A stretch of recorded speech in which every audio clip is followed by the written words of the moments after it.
welcome to the second episode on the Audi A1 TDI Sport that you all saw in the first episode. We've got all the panels in the back of the Corsa now. What we're going to do is drive up, get all the dents out, and hopefully get all the creases out of the rear bumper and the scrapes. And then we'll probably do a light skim of filler, sand it all down with a block, and hopefully it goes as easy as that, fingers crossed. And then we can get priming, base coat, and then spray the clear coat on. It'll probably take us the next 2 or 3 days, but you'll all see it in one sort of big clip now. I'm not going to be showing you exactly what we're going to be doing, as my mate doesn't like to be filmed, which is understandable. So we're going to just crack on. You're going to have a nice good time lapse, slow-mos, all these different things. I'll try and make it as best as I can for you and as interesting as possible. Hope you all enjoy, and we'll crack on, guys.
At the moment, we've actually got 180 all over the marks and the sort of dents in both panels.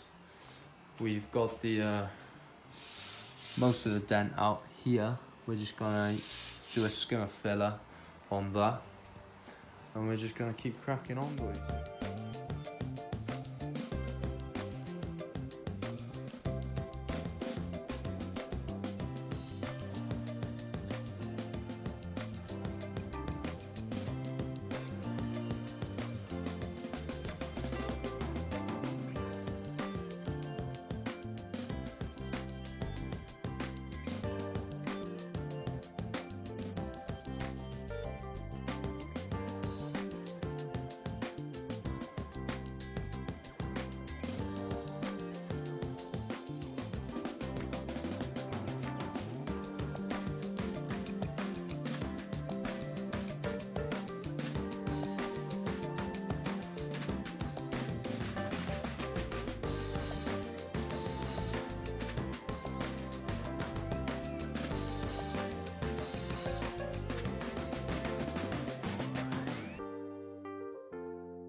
So we've got all the bodywork done now.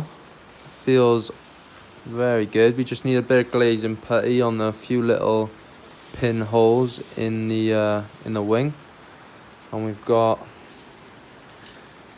that all sorted. The little scuff marks on the side, and the big gouge has been taken out, sanded down, filled again, and sanded back down, and feels nice and smooth. So we are ready very shortly for primer.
So as you can see, the primer's dried. We've blocked it down again and filled the couple of pinholes that we had. Just gonna etch the last couple of bits where we've rubbed through the primer, and we'll get some colour on here, guys. So next thing you should see is us getting some colour laid down. But really happy with how it's gone so far, guys.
So here we are guys, out in the sunlight next to the Audi A1. Let me get you a good sort of look in the sunlight. So obviously we had the big crease there, and as you can see they've come out lovely. They need another polish, as he went over them with a 3000 wet and couldn't quite get out the mark, so I'm gonna go over them again with the polisher. But over the moon. So we're gonna get cracking now on reinstalling the panels we've had painted. So I'll stick you on the time lapse and we shall transform this car in just about a minute, guys.